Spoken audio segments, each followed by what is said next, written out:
blessed morning to everyone. Welcome back to your channel, Foreclose and Resale PH, kung saan hinahanap po natin yung mga below market value na properties around Metro Manila and sa mga kalapit na provinces ng Metro Manila. Right now po, I'm here at Makati, dito lang sa Jazz Residences ng SM Development Corporation para ipakita po sa inyo, i-feature yung another foreclosed unit po. This one is a corner unit, 39 square meters na 1 bedroom with balcony at binebenta lang po yun ng bangko sa halagang 5,842,500 pesos. So dito po, ang kinukonsider talaga natin palagi is yung location, kung saan yung preferred yung location. Pangalawa is yung presyo ng unit na 30% to 50% below market value. Kasi kung bibili po kayo right now dito sa Jazz Residences ng SMDC, kung bibili kayo ng 26 square meters na unit, kakahalaga na po yan ng around 7 million pataas. Ito po ay binebenta lang ng bangko below market value at mas malaki yung kanyang unit size, which is 39 square meters with balcony. So nasa 10th floor lang po ito, corner unit. So check natin yung unit. Bago po yan, pakita ko muna sa inyo yung location, saan ba itong Jazz Residences. Guys, makikita niyo po sa left side ko yung Jazz Residences kapag nandito kayo sa Buendia Avenue, or ito yung tinatawag ngayon na Hilpuyat Avenue. So sa left side ko pa rin, ito yung ongoing na construction na Yuchenko Center. So after po nitong Yuchenko Center, magle-left turn lang tayo rito sa Nicanor Garcia Street. Ito po ay going to EDSA. So if you're going to EDSA, left turn ka lang dito sa Nicanor Garcia Street. So yan po, makikita nyo na yung Jazz Residences. On your left pa rin yung Yuchenko Center na ongoing yung construction. So offices po yan. Then pagpasok nyo po sa loob ng Jazz mismo, nitong Jazz Residences, you have the Jazz Mall, you have the two-way in road, and you have the commercial establishments. Dito lang po yan sa ground floor. So pagbaba mo ng unit, nandiyan na lahat nung kailangan nyo po. You have the, of course, BDO and hypermarket. Ito lang po yung merong hypermarket na pinakamalaki sa mga condominiums ni SMDC. Then you have the membership wellness center. Iba pa po to dun sa mismong gym na kasama sa building mismo, na libre lang po yon. So you have the drop-off sa lahat ng building. So yan po yung Yuchenko Center na ginagawa. And welcome po sa Jazz Residences dito lang sa Bel Air, Makati. Puntahan naman natin yung inyong amenity area. Ito lang po ay nasa 6th floor ng iyong building. So you have the swimming pools, may mga lap pools tayo dito, kiddie pool, adult pool. You have the function rooms. Nasa 6th floor pa rin po yan, jogging path. And kung mahilig ka mag-gym, meron tayong gym dito sa 6th floor pa rin.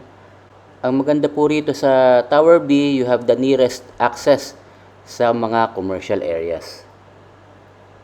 Guys, yung unit nyo po ay nasa 10th floor. So corner unit po ito, kaya maganda.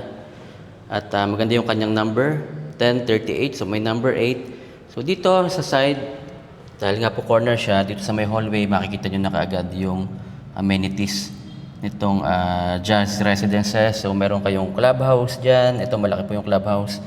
And meron po siyang 4 to 5 swimming pools. Ayun po, meron pa dong parang Olympic size na pool dun sa side. And nasa 6th floor lang po yan. So yung mga amenities nasa 6th floor. So check naman po natin yung unit. Tuloy kaka-foreclose lang po nito. So kung mapapansin nyo, may ilaw pa siya, no? Puntahan natin muna yan pagpasok nyo. So yun, nasa left side yung inyong kitchen. Tuloy po, maayos pa yung condition kasi itong Tower B ng Jazz Residences, ito po yung latest na ginawa, last na ginawa. So maganda po yung condition ng kanyang unit, pero it's up to you naman po kung gusto nyo palitan. For me, maganda po ito, linis lang. Sa right side mo naman, yung toilet and bath. So, ayan. Ito yung standard na turnover dito sa Jazz Residences. So medyo maganda rin yung size ng kanyang toilet and bath. May provision ka dyan for washing machine. No, so ito po ay again 39 square meters, then binebenta ng bangko ng 5,842,500 pesos. So napakababa po compare sa market value. And ang maganda po dito sa area na to, talagang maganda yung location niya at Bel Air po ito. So ibig sabihin mataas talaga yung value ng property rito. Ayan. Then kung mapapansin niyo po yung inyong living and dining, malapad po. Unlike sa mga typical na units na around 26 square meters. So malapad siya. No? So pwede kang makapaglagay dito ng magandang entertainment area. And you have here your sofa bed. Pwede kang maglagay dito. Then dito naman, dahil nga po nasa corner, meron kayong window dyan sa gilid na makikita nyo yung amenities. Wow. Nasa 10th floor lang po ito. Amenities is on the 6th floor. So you have the clubhouse. You have the clubhouse nandyan. Then the swimming pool. Meron ding gym. May mga gazebo. May jogging path po dyan. So kung medyo mahilig kayo mag-jogging, ayan. Saktong-sakto po ito sa inyo. Yung gym po, nandun naman sa Tower C. Yan, kasi medyo kabisado ko itong property dahil isa po itong project na to sa mga binenta ko noon, nung time na nasa SM Development Corporation ako. Kaya maganda po yung location nito. Saka, yun po, naka-avail din ako ng unit dito. God's Grace, naka-avail din ako dito sa Tower 1 o before. Kaya alam ko po yung presyuhan, so mababa po talaga yung pinibigay na presyo nito. The fact na bago pa yung halos bago yung unit and maganda yung condition, pero pwede nyo naman palitan yung tiles niya or regrout din. Yan. So puntahan naman natin yung iyong bedroom. Ito po ginawa niya, tinanggal niya yung aircon, kaya siguro nagkaroon ng parang damage dito sa taas. Pero pwede, pag nilagay naman ng aircon po yan, so cover na po siya ulit. Madali lang po siyang gawa ng paraan. So malawak yung iyong kwarto dito compare nga po dun sa mga typical units na 26 square meters. So pwede ka makapaglagay dito ng king size na bed.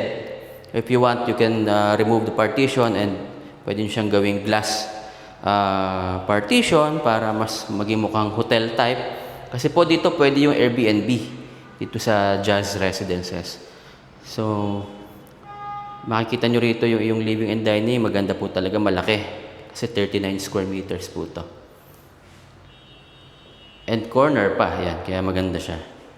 So sa bedroom mo, repaint lang po to if you want to change the tiles or regrout lang, pwede naman po. Pwede nyo patungan ng SPC tiles, no? So pwede ko po kayong sendan din ng mga design if you want to avail this unit. So maganda po, maganda yung cut niya kasi 39 square meters at corner unit pa.